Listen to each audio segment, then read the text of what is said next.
दोस्तों, आज की इस वीडियो में हम लोग 21 फरवरी 2024 का करंट अफेयर पढ़ेंगे। ये हमारा 20वां एपिसोड है। आपको वीडियो अंत तक देखना है, बहुत ज़्यादा इंपॉर्टेंट वीडियो होने वाला है। पहला प्रश्न है, हाल ही में लॉन्च निजी चंद्रमा लैंडर ओडिसियस का संबंध किससे है? ओडिसियस ये निजी चंद्रमा लैंडर है दोस्तों, याद रखना है आपको। Israel, UAE, USA, Japan. इस प्रश्न का राइट आंसर है यूएसए से है। यूएसए से है। ये यूएसए का जो है दोस्तों सेकंड निजी चंद्रमा लैंडर है। ये सेकंड निजी चंद्रमा लैंडर है। सेकंड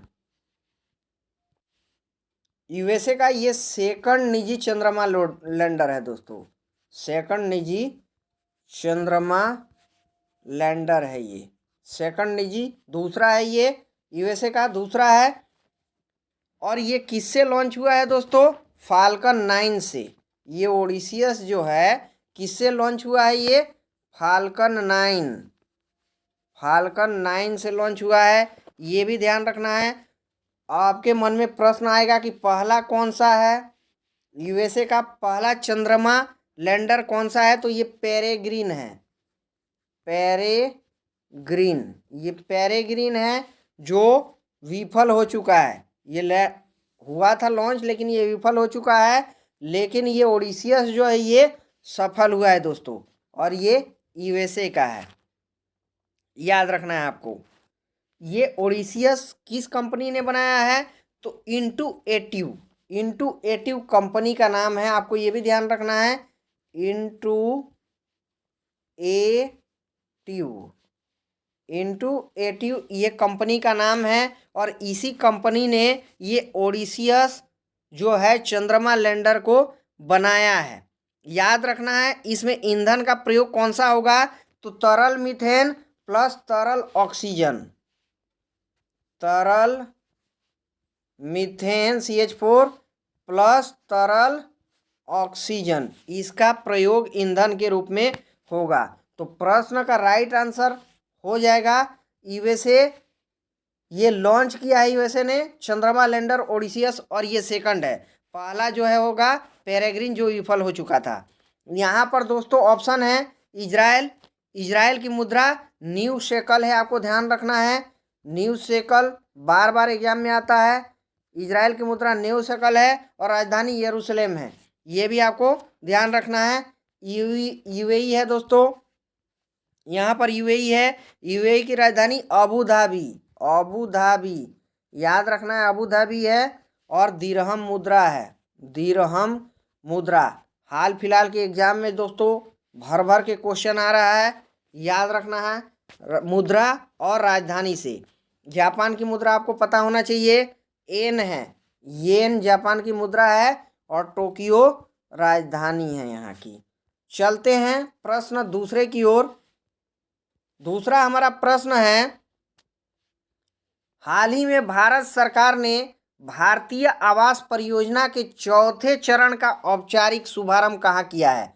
चौथे चरण का औपचारिक शुभारंभ दोस्तों ऑप्शन ए में है श्रीलंका, बी में नेपाल, सी में भूटान, या फिर डी में मालदीव। ये श्रीलंका में किया है दोस्तों। आपको ध्यान रखना है ये बात का कि भारतीय आवास परियोजना जो है इसका शुभारंभ ये चौथा होगा। ये दोस्तों ये चौथा चरण है। अभी जो ये चौथा चरण है, देखिए यहाँ पर लिखा भी है क्वेश्चन में, ये चौथा चरण है, और चौथा चरण का शुभारंभ भी श्रीलंका में ही हुआ है। ये चौथे चरण के अंतर्गत 1300 घर बनाया जाएगा। 1300 श्रीलंका में घर बनाया जाएगा, याद रखना है। टोटल कितना का है दोस्तों? टोटल कितना हमको घर बनाना है? 60,000 घर। 60,000 घर श्रीलंका में बनाना है भारतीय आवास परियोजना के तहत। ये भारतीय आवास परियोजना यहाँ पर दिया है, इसी के तहत 60,000 घर बनाया जाएगा, जिसमें ये चौथे चरण में 1300 घर का निर्माण किया जाएगा श्रीलंका में। अतः हमारे प्रश्न का राइट आंसर हो जाएगा श्रीलंका। श्रीलंका हो जाएगा। याद रखना, श्रीलंका से संबंधित कुछ क्वेश्चन हम देख लेते हैं दोस्तों। नई इसकी राजधानी हो चुकी है, आपको पता होना चाहिए भी, श्री जयवर्धने कोट्टे। श्री जयवर्धने कोट्टे यहाँ की राजधानी है श्रीलंका की। और इसको सिंहली प्रदेश कहा जाता है। श्रीलंका को क्या कहा जाता है? सिंहली प्रदेश। सिंहली प्रदेश कहा जाता है श्रीलंका को। बहुत ज़्यादा इंपॉर्टेंट है। अभी हाल फिलहाल में यहाँ के राष्ट्रपति भी नियुक्त हुए हैं दोस्तों, रानिल विक्रमसिंघे। रानिल विक्रमसिंघे, रानिल विक्रमसिंघे यहाँ के राष्ट्रपति है। एसीसी आपने नाम सुना होगा दोस्तों, ACC, Asian cricket council. Asian cricket council का मुख्यालय कोलंबो में है, कोलंबो श्रीलंका में है। और इसी के जो हेड हैं ये जय शाह हैं। जय शाह इसी के हेड हैं दोस्तों, जो अमित शाह के पुत्र हैं, एशियन क्रिकेट काउंसिल के हेड हैं। ध्यान रखना, आपको इम्पोर्टेंट प्रश्न है। यहाँ पे दोस्तों ध्यान रखना है कि भारत ने हाल फिलहाल में जो है कच्चा तीवू, ये कच्चा तीवू क्या है? तो ये द्वीप का नाम है। ये किसको दे दिया है? तो श्रीलंका को भारत में दे दिया है। भारत ने श्रीलंका को दिया है कच्चा तीवू द्वीप। ये भी ध्यान रखना है। लिट्टे के बारे में आपको पता होना चाहिए। एक संगठन था दोस्तों, ये संगठन था, इसका फुल फॉर्म होता है एल से लिबरेशन होता है दोस्तों, और टी से टाइगर्स होता है, ऑफ तमिल इल्म, लिबरेशन टाइगर्स ऑफ तमिल इल्म। लिट्टे का फुल फॉर्म क्या होता है? लिबरेशन टाइगर्स ऑफ तमिल इल्म, ये इसका फुल फॉर्म होता है। यहाँ पर ये संगठन सक्रिय था और इस संगठन को जो है दमन करने के लिए भारत सरकार ने ऑपरेशन पवन चलाया था। ऑपरेशन पवन याद रखना है, क्वेश्चन आता है सीधे सीधे। ऑपरेशन पवन का संबंध किससे है? तो ये श्रीलंका से। श्रीलंका में भारत सरकार ने चलाया था यही लिट्टे संगठन को नाबूद करने के लिए, इसका दमन करने के लिए। ऑपरेशन कैक्टस आ जाए एग्जाम में दोस्तों, ऑपरेशन कैक्टस याद रखना। ऑपरेशन कैक्टस अगर आता है एग्जाम में, कैक्टस, इसका संबंध किससे है? तो मालदीव से है। मालदीव देश जो है, यहीं पर भारत सरकार ने ये भी ऑपरेशन चलाया है। याद रखना है दोस्तों, स्लिनेक्स अभ्यास क्वेश्चन में आता है। स्लिनेक्स अभ्यास या फिर मित्र शक्ति अभ्यास। मित्र शक्ति अभ्यास ये किसके किसके बीच होता है? तो ये इंडिया और श्रीलंका के बीच में ही होता है। फिर मैं दोहरा रहा हूँ, यहाँ पर जो है कि मित्र शक्ति अभ्यास और स्लिनेक्स अभ्यास दोनों श्रीलंका के बीच और भारत के बीच में होता है। चलते हैं अगले प्रश्न की ओर। प्रश्न है, हाल ही में सारंग हेलीकॉप्टर डिस्प्ले टीम ने किस देश में आयोजित एयर शो में भाग लिया है? प्रश्न है दोस्तों, फिर से एक बार क्वेश्चन में रिपीट कर रहा हूं। हाल ही में सारंग हेलीकॉप्टर डिस्प्ले टीम ने किस देश में आयोजित एयर शो में भाग लिया है? ऑप्शन है मलेशिया, सिंगापुर, जापान या फिर इजराइल। इस प्रश्न का राइट आंसर हो जाएगा सिंगापुर। दोस्तों आपको ध्यान रखना है, हाल फिलहाल में जो है सिंगापुर एयर शो का आयोजन हुआ है। ये कहाँ पर हुआ है? चांगी केंद्र में हो रहा है दोस्तों। चांगी केंद्र में अभी हो रहा है। चांगी केंद्र, ये चांगी केंद्र कहाँ है? ये वही चांगी केंद्र है दोस्तों। चांगी एयरपोर्ट है जो वर्ल्ड का बेस्ट एयरपोर्ट का खिताब मिल रहा है। वर्ल्ड का बेस्ट एयरपोर्ट का खिताब किसको मिला है? चांगी एयरपोर्ट को मिला है, जो सिंगापुर में है। और यहीं चांगी एयरपोर्ट पे जो है ये सिंगापुर एयर शो का आयोजन हो रहा है। इस सिंगापुर एयर शो में जो है भारत की तरफ से जो है सारंग हेलीकॉप्टर टीम भाग ले रही है। सारंग हेलीकॉप्टर टीम भाग ले रही है। और इस सारंग हेलीकॉप्टर टीम में भारत का कौन सा जहाज है दोस्तों, हेलीकॉप्टर है दोस्तों, सॉरी, ध्रुव। ये ध्रुव हेलीकॉप्टर हिस्सा ले रहा है दोस्तों, इसलिए ये इंपॉर्टेंट बन जाता है। ये ध्रुव हेलीकॉप्टर का निर्माण किसने किया है? हिंदुस्तान एरोनॉटिकल लिमिटेड ने किया है।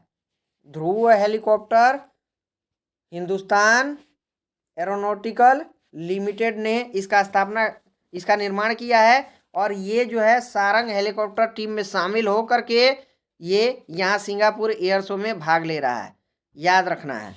तो प्रश्न का राइट आंसर हमारा हो जाएगा, प्रश्न सिर्फ इतना था, सारंग हेलीकॉप्टर डिस्प्ले टीम ने किस देश में आयोजित एयर शो में भाग लिया है? तो ये सिंगापुर में, और इसमें जो है ध्रुव हेलीकॉप्टर भाग ले रहा है।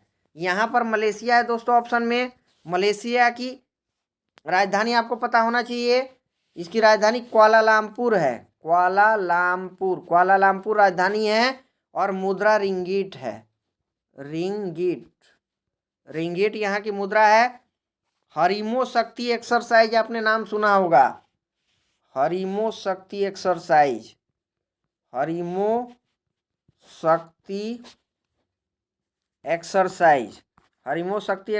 किसके किसके बीच है? तो ये मलेशिया और भारत के बीच में है, याद रखना है, बहुत ज़्यादा इंपॉर्टेंट प्रश्न है। विंग्स इंडिया का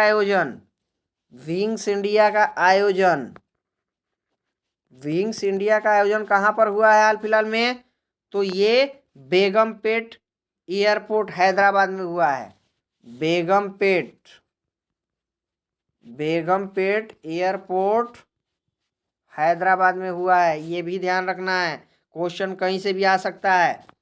याद रखिए दोस्तों, एयरफोर्स का डे कब मनाया जाता है? एयरफोर्स डे, तो ये भी आपको ध्यान रखना है, 8 अक्टूबर को एयरफोर्स डे मनाया जाता है। और अभी 2023 में जो है ये प्रयागराज में मनाया गया है। प्रयागराज पुराना नाम, सॉरी नया नाम है किसका? इलाहाबाद का।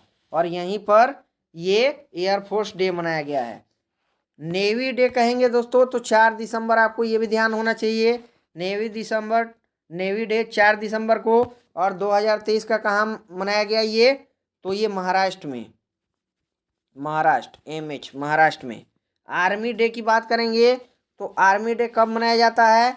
तो 15 जनवरी को आर्मी डे होता है, ये भी ध्यान रखना। एक क्वेश्चन बहुत सिंपल है दोस्तों, बीम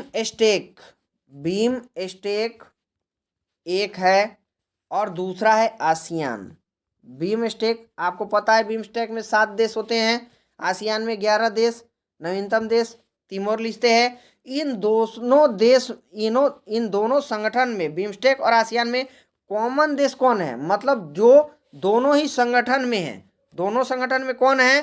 तो ये म्यांमार है। एक तो म्यांमार है और थाईलैंड है। यही 2 देश हैं जो आसियान में और बिम्स्टेक में दोनों में कॉमन है। बिम्स्टेक की अगर हम मुख्यालय कहेंगे तो ढाका है। बिम्स्टेक का मुख्यालय कहाँ है? बिम्स्टेक का मुख्यालय ढाका में है, ये भी ध्यान रखना है। और ढाका बांग्लादेश की राजधानी है। अगर हम बात करेंगे आसियान का मुख्यालय कहाँ है दोस्तों? तो आसियान का मुख्यालय जकार्ता में है। आसियान का मुख्यालय जकार्ता है, ये भी आपको ध्यान रखना है। सारे प्रश्न बहुत ज़्यादा इंपॉर्टेंट है। बिम्स्टेक में हाल फिलहाल में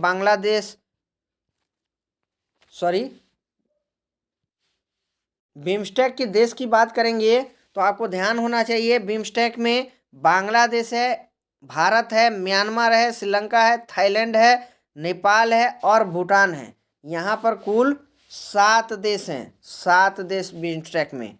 चलते हैं, प्रश्न का हमारा सही उत्तर होगा दोस्तों सिंगापुर होगा। चलते हैं प्रश्न 4 की ओर। हाल ही में सुप्रीम कोर्ट ने चंडीगढ़ के मेयर पद पर किसे विजेता घोषित किया है? ऐतिहासिक प्रश्न होगा ये। हाल ही में सुप्रीम कोर्ट ने चंडीगढ़ के मेयर पद पर किसे घोषित किया है? सुप्रीम कोर्ट ने ये घोषणा किया है, मनोज सोनकर, कुलदीप कुमार, अनिल मसीह, नवाब सलाम। ये कुलदीप कुमार को घोषित किया है दोस्तों। आपको ध्यान रखना है, इसकी स्टोरी हमें पहले समझना जरूरी है। चंडीगढ़ में चुनाव होता है दोस्तों, चंडीगढ़ में मेयर पद के लिए चुनाव होता है। यहाँ पर जो है रिटर्निंग ऑफिसर जो चुनाव कराते हैं, रिटर्निंग ऑफिसर ये अनिल मसीह होते हैं। अनिल मसीह रिटर्निंग ऑफिसर होते हैं यहाँ पर। चंडीगढ़ मेयर के चुनाव में 36 वोट होता है दोस्तों, 36 वोट यहाँ पर होता है, जिसमें से 16 वोट जो हैं 16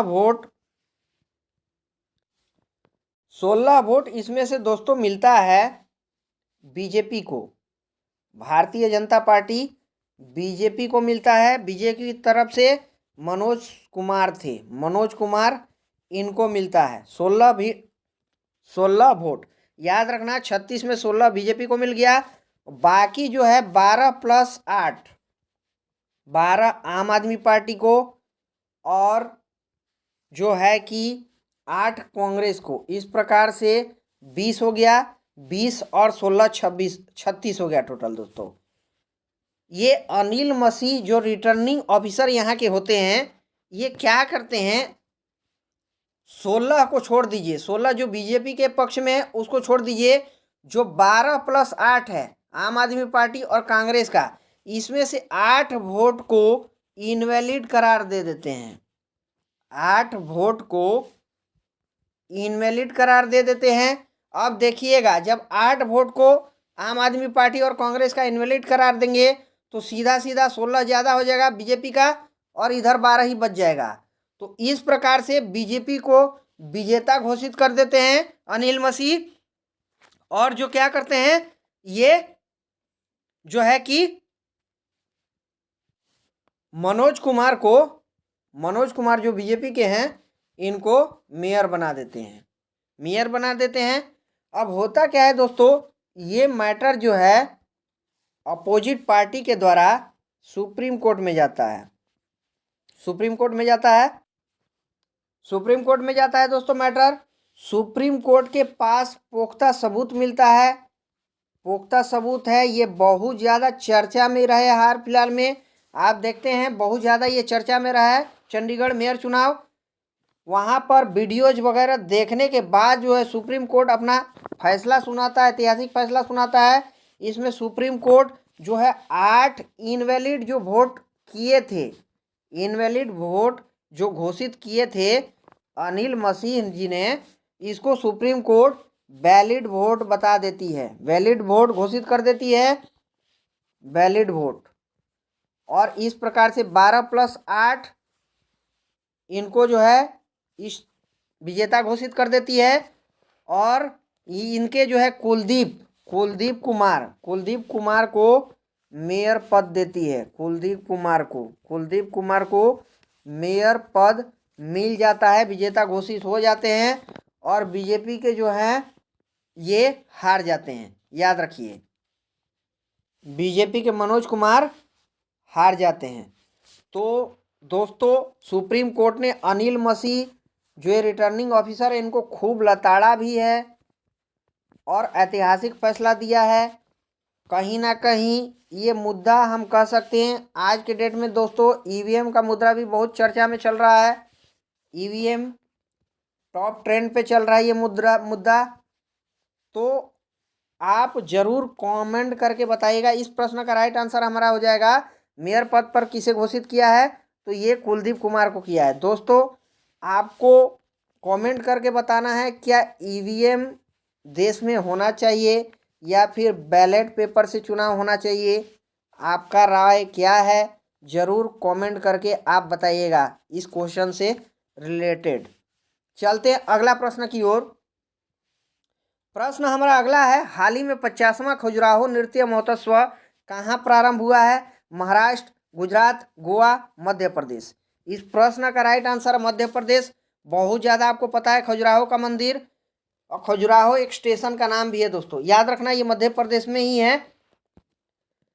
ये जो खजुराहो नृत्य महोत्सव हाल फिलहाल में मनाया जा रहा है, ये 50वां क्रम का है। हमारे से एग्जाम में क्रम आएगा तो ये 50वां है, इस बात को आपको ध्यान रखना है। ये एमपी मध्य प्रदेश में है, 20 फरवरी से 26 फरवरी तक चलेगा, ये भी आपको ध्यान रखना है। 20 फरवरी से ये 26 फरवरी अभी वर्तमान में चल ही रहा है और ये चलेगा।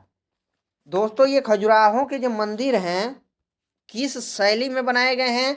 तो पंचायतन शैली, पंचायतन शैली में बनाया गया है। याद रखना है, क्वेश्चन सीधे सीधे यहाँ से आता है। पंचायतन शैली में कौन सा मंदिर बनाया गया है? तो ये खजुराहो का मंदिर। पंचायतन शैली आपको समझना जरूरी है। आपने बेसर शैली सुना है, नागर शैली सुना है दोस्तों, उसके बाद द्रविड़ शैली सुना है। इन 3 शैली में मंदिर बनाया जाता है। यहाँ पर पंचायतन शैली में बनाया गया है। होता क्या है दोस्तों, एक मुख्य मंदिर होता है बीच में और उसके चारों कोनों पर अन्य 4 मंदिर होते हैं, 1 2 3 4। इस प्रकार का आर्किटेक्ट डिजाइन में अगर हम कह सकते हैं, अगर मंदिर बनता है तो ये पंचायतन शैली में, और ये खजुराहो में ऐसा मंदिर बना है। याद रखना है, इसी खजुराहो में दोस्तों कंदारिया महादेव का बहुत फेमस मंदिर है। क्वेश्चन आता है सीधे सीधे, कंदारिया महादेव का मंदिर कहाँ है? तो इसी खजुराहो में है। ये भी आपको ध्यान रखना है। प्रश्न का हमारा राइट उत्तर हो जाएगा मध्य प्रदेश। मध्य प्रदेश होगा दोस्तों। केला महोत्सव भी मनाया गया है एमपी के बुरहानपुर में। ये जिला है मध्य प्रदेश का, यहीं पर केला महोत्सव मनाया गया है। याद रखना है। और जो है दोस्तों ये बुरहानपुर केला के लिए भी फेमस है। बहुत ज़्यादा इंपॉर्टेंट प्रश्न है। थाई पूसम महोत्सव आता है दोस्तों। थाई पूसम महोत्सव कहाँ मनाया जाता है? या फिर जल्लीकट्टू कहाँ मनाया जाता है? या फिर पोंगल कहाँ मनाया जाता है? तो ये तीनों के तीनों हो जाएगा तमिलनाडु में। ये भी ध्यान रखना है आपको। होजागिरी और केर पूजा, होजागिरी महोत्सव, होजागिरी या फिर केर पूजा आ जाए क्वेश्चन, तो इसका राइट आंसर त्रिपुरा हो जाएगा। त्रिपुरा ही मनाया जाता है। चलते हैं अगले प्रश्न की ओर। प्रश्न 6 है, हाल ही में इंडस एक्स शिखर सम्मेलन कहाँ प्रारंभ हुआ है? शिकागो, नई दिल्ली, न्यूयॉर्क, मुंबई। ये नई दिल्ली में आयोजन हुआ है इसका दोस्तों। 2 दिन का है ये आयोजन, 2 दिन का आयोजन है ये। याद रखना है, नाम से स्पष्ट है कि इसमें 2 देश भाग लेंगे, इंडिया और यूएसए। इन्हीं का है ये शिखर सम्मेलन। भारत और यूएसए का ये शिखर सम्मेलन है दोस्तों। भारत और यूएसए का शिखर सम्मेलन है। नई दिल्ली में इसका आयोजन हुआ है। उद्देश्य क्या है इस चीज़ का? इसका उद्देश्य क्या है? रक्षा नवाचार सम्मेलन है ये। रक्षा नवाचार सम्मेलन है। डिफेंस में इनोवेशन करना है, नया चीज़ का इनोवेशन करना है, खोज करना है। ये इसका जो है उद्देश्य है। याद रखना है, प्रश्न का उत्तर हो जाएगा नई दिल्ली में इसका आयोजन हुआ है। क्वेश्चन अगर आता है दोस्तों, हाल फिलहाल में पटना घोषणा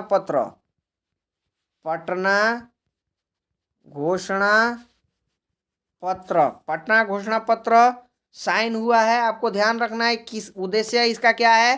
पक्षियों के संरक्षण के लिए पटना घोषणा पत्र साइन हुआ है। पक्षियों के अवैध तस्करी को रोकने के उपाय बताने के लिए दोस्तों। अगर प्रश्न आता है दोस्तों, कि ब्रिक्स का पहला सम्मेलन कहाँ हुआ था? ब्रिक्स का पहला सम्मेलन कहाँ हुआ था? तो ये योकिटनबर्ग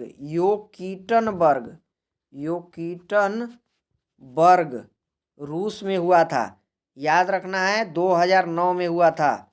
2009 में हुआ था ब्रिक्स का। योकिटनबर्ग रूस में हुआ था, ये भी ध्यान रखना है। और G20 का पहला सम्मेलन आ जाए दोस्तों, G20 का पहला सम्मेलन तो 2008 में हुआ था। ये G20 का पहला सम्मेलन वाशिंगटन डीसी, यूएसए में, वाशिंगटन डीसी में हुआ था।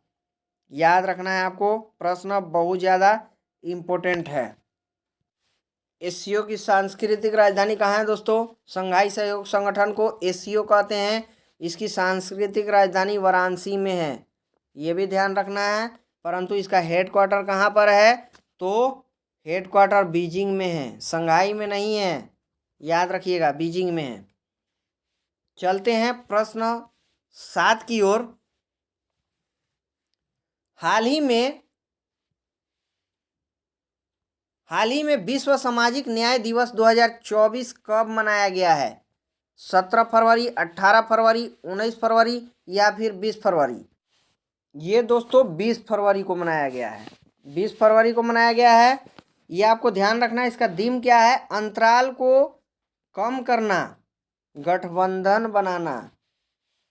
अंतराल को कम करना, गठबंधन बनाना। अंतराल को कम करना, गठबंधन बनाना इसका थीम है। याद रखना है। अमीरी गरीबी के अंतर को कम करने के उद्देश्य से इसको जो है मनाया गया है। अमीरी गरीबी के अंतर को कम करने के उद्देश्य से, अमीरी गरीबी के अंतर को कम करने के उद्देश्य से। याद रखना है, बहुत ज़्यादा इंपॉर्टेंट प्रश्न है। प्रश्न का उत्तर हो जाएगा 20 फरवरी। 20 फरवरी is the right answer of this question. याद रखना है 21 फरवरी को अभी हाल फिलहाल में दोस्तों जो है अंतर्राष्ट्रीय मातृभाषा दिवस, 21 फरवरी को आज के डेट में अंतर्राष्ट्रीय मातृभाषा दिवस मनाया जाता है। विश्व कैंसर दिवस 4 फरवरी को मनाया जाता है। राष्ट्रीय महिला दिवस याद रखना 13 फरवरी। राष्ट्रीय महिला दिवस 13 फरवरी। और यही 13 फरवरी को जो है दोस्तों विश्व रेडियो दिवस भी मनाया जाता है। तो 13 फरवरी को जो है सरोजिनी नायडू का जन्मदिन था। तो जन्मदिन 13 फरवरी को है और इसीलिए जो है राष्ट्रीय महिला दिवस भी इसी दिन मनाया जाता है। ये वही सरोजिनी नायडू है जो भारत की प्रथम महिला राज्यपाल थी। याद रखना है, एक बहुत ज़्यादा इम्पोर्टेंट प्रश्न है। अगर 28 फरवरी को दोस्तों हर कोई जानता है कि विज्ञान दिवस मनाया जाता है, राष्ट्रीय विज्ञान दिवस 28 फरवरी को मनाया जाता है, परंतु क्यों मनाया जाता है अगर ये क्वेश्चन आ जाता है तो इसी दिन सीवी रमन साहब को जो है नोबेल प्राइज मिला था। नोबेल प्राइज मिला था और उसी की खुशी में जो है 28 फरवरी को राष्ट्रीय विज्ञान दिवस मनाया जाता है। चलते हैं अगले प्रश्न की ओर। प्रश्न 8 है, हाल ही में 100 क्यूब स्टार्टअप पहल कहाँ लॉन्च हुआ है? IIT Kharagpur, IIT Madras, IIT Bhubaneswar, IIT Delhi. इस प्रश्न का राइट आंसर होगा आईआईटी भुवनेश्वर। 100 क्यूब स्टार्टअप पहल है दोस्तों। याद रखना है ये लॉन्च किसने किया है, ये हमारे लिए एग्जाम के लिए इम्पोर्टेंट बनेगा। तो ये लॉन्च धर्मेंद्र प्रधान ने किया है। धर्मेंद्र प्रधान ने किया है जो हमारे देश के शिक्षा मंत्री है। ये भी ध्यान रखना है इसका उद्देश्य क्या है। 100 क्यूब स्टार्टअप पहल का उद्देश्य क्या है? तो उद्देश्य इसका दोस्तों है 2036 तक 100 करोड़ वैल्यू का 100 स्टार्टअप तैयार करना है। 100 करोड़ वैल्यू होना चाहिए और 100 स्टार्टअप होना चाहिए, ये तैयार करना है। इसमें कितनी कंपनी जो है मदद करेगी, अनुदान करेगी? तो ये 15 कंपनी है। 15 कंपनी अनुदान करेगी। याद रखना इसका नाम इसीलिए रखा गया है दोस्तों 100 क्यूब स्टार्टअप, क्योंकि इसमें जो है 100 करोड़ वैल्यू का 100 स्टार्टअप बनेगा। नोट कर लीजिए, 100 करोड़ वैल्यू का 100 स्टार्टअप बनेगा, इसलिए 100 क्यूब स्टार्टअप पहल इसका नाम है दोस्तों। ये कोलकाता की राजधानी उड़ीसा की राजधानी भुवनेश्वर है और वहाँ पर आईआईटी है और यहीं पर ये लॉन्च हुआ है। लॉन्च किसने किया है? तो शिक्षा मंत्री धर्मेंद्र प्रधान ने किया है। याद रखना है दोस्तों यहाँ पर आईआईटी मद्रास है, तो आईआईटी मद्रास का पहला ऑफशोर कैंपस कहाँ खुला है? अगर ये क्वेश्चन आ जाए तो जंजीबार में खुला है। ये भी ध्यान रखना है, ये तंजानिया देश में है। जंजीबार तंजानिया देश में। और इसी की हेड जो है प्रीति अगलायम बनी है। प्रीति अगलायम, ये भी ध्यान रखना है। परम कामरूप सुपर कंप्यूटर कहाँ स्थापित हुआ है? तो आईआईटी गुवाहाटी में। बहुत ज़्यादा इम्पोर्टेंट प्रश्न है दोस्तों। जब उड़ीसा की बात आती है तो सोनल मानसिंह आपको याद रखना है। सोनल मानसिंह है, सोनल मानसिंह, या फिर संयुक्ता पाणिग्राही है, संयुक्ता पाणिग्राही है, या फिर केलुचरण महापात्रा है, केलुचरण महापात्रा है, महापात्रा है। या ये सब क्या किससे संबंधित है दोस्तों? तो ओडिसी नृत्य से, ओडिसी नृत्य से। फिर दोहरा रहा हूं मैं, सोनल मानसिंह, संयुक्ता पाणिग्राही और केलुचरण महापात्रा। याद रखना है सिमलीपाल अभयारण्य, क्वेश्चन आता है किस राज्य में सिमलीपाल अभयारण्य? तो ये भी उड़ीसा में है। या फिर भीतरकनिका नेशनल पार्क, ये भी उड़ीसा में ही है।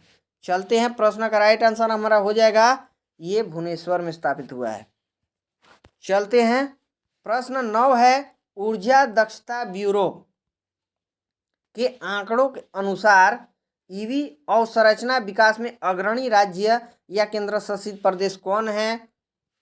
कर्नाटक है, दिल्ली है, उत्तर प्रदेश है, तमिलनाडु है। इस प्रश्न का राइट आंसर कर्नाटक है। अगर हमारे से प्रश्न पूछ लेता दोस्तों कि इलेक्ट्रिक वाहन सबसे ज़्यादा कहाँ पर है, तब हो जाता उत्तर प्रदेश। परंतु हमारे से क्वेश्चन यहाँ पर पूछ रहा है ईवी अवसंरचना विकास में कौन है, तो कर्नाटक हो जाएगा। याद रखना है BEE ऊर्जा दक्षता ब्यूरो को अंग्रेजी में क्या कहते हैं दोस्तों? ब्यूरो ऑफ एनर्जी एफिशिएंसी कहते हैं। इसी के अनुसार व्हीकल में नंबर 1 इलेक्ट्रिक व्हीकल सबसे ज़्यादा कहाँ पर है? तो ये यूपी में है, यूपी में सबसे ज़्यादा है। और दूसरे नंबर पर जो है ये महाराष्ट्र में है। सबसे ज़्यादा इलेक्ट्रिक व्हीकल यूपी में है, दूसरे नंबर पर महाराष्ट्र है। लेकिन दोस्तों चार्जिंग स्टेशन की बात करेंगे, चार्जिंग स्टेशन जो हमारा प्रश्न था, ईवी अवसंरचना, चार्जिंग स्टेशन ईवी अवसंरचना सबसे ज़्यादा कहाँ पर है? तो उसमें कर्नाटक 1 नंबर पर है, कर्नाटक। और दूसरे नंबर पर दिल्ली है, दिल्ली है, दूसरे नंबर पर दिल्ली है। तो प्रश्न का राइट आंसर हमारा हो जाएगा कर्नाटक, कर्नाटक हो जाएगा प्रश्न का राइट आंसर। याद रखना है दोस्तों यक्षगान यही कर्नाटक का ही यक्षगान। अगर कंबाला, कंबाला जो है ये भैंसा दौड़ है, कंबाला आपने सुना होगा, कंबाला भैंसा दौड़, कीचड़ में भैंस दौड़ती है, भैंसा दौड़ते हैं, तो ये भी कर्नाटक का ही है। होयलेश्वर मंदिर, होयलेश्वर मंदिर कर्नाटक में ही है दोस्तों। और भारत का ये 42वां यूनेस्को हेरिटेज शामिल हुआ है। याद रखना है कॉफ़ी का उत्पादन सबसे ज़्यादा कहाँ पर होता है, प्रश्न आ जाता है। तो कॉफ़ी का उत्पादन भी सबसे ज़्यादा कर्नाटक में ही होता है। भारत में सबसे ज़्यादा कॉफ़ी का उत्पादन कर्नाटक। और सबसे पहले भारत में कॉफ़ी कहाँ उत्पादन हुआ था सबसे ज़्यादा, कहाँ पर सबसे? तो ये बाबा बुदन की पहाड़ी, बाबा बुदन की पहाड़ी पर हुआ था सबसे पहले कॉफ़ी। और ये भी कर्नाटक में ही है। अगर क्वेश्चन आ जाता है कि विश्व में सबसे ज़्यादा कॉफ़ी कहाँ पर उत्पादन होता है, तो ब्राज़ील, ब्राज़ील में होता है। सभी प्रश्न बहुत ज़्यादा इम्पोर्टेंट है दोस्तों, और बार बार एग्जाम में ये क्वेश्चन रिपीट होते हैं।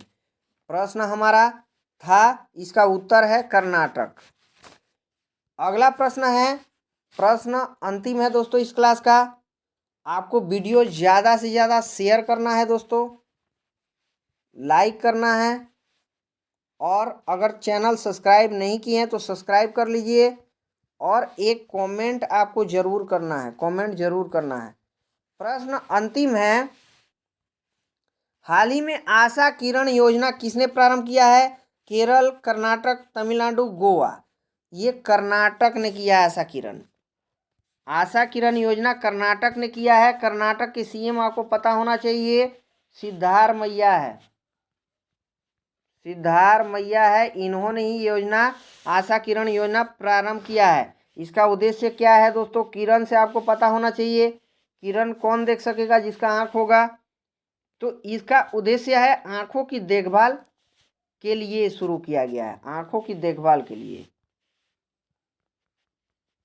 आँखों की देखभाल के लिए शुरू किया है, देखभाल के लिए शुरू किया गया है ये आशा किरण योजना। सीधे क्वेश्चन आएगा आपसे, आशा किरण योजना का संबंध किस स्टेट से है?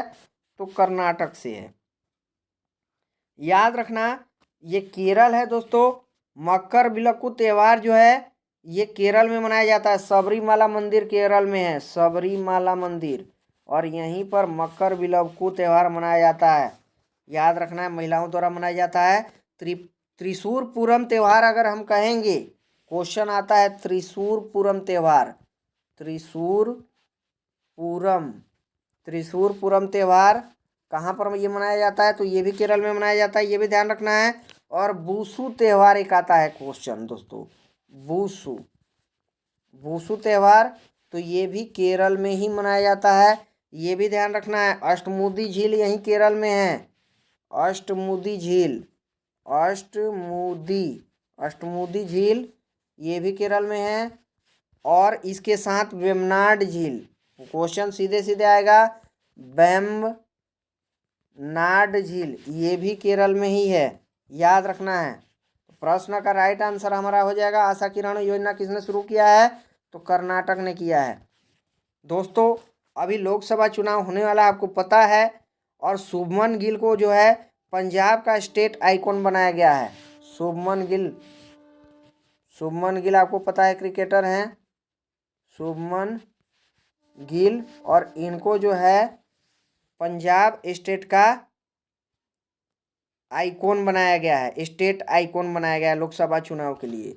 तो दोस्तों आप वीडियो के बारे में क्या सोचते हैं? आपको वीडियो कैसा लगता है? ज़रूर आप कमेंट करके बताइए। ज़्यादा से ज़्यादा वीडियो को शेयर कीजिए, लाइक कीजिए और सब्सक्राइब कीजिए चैनल को।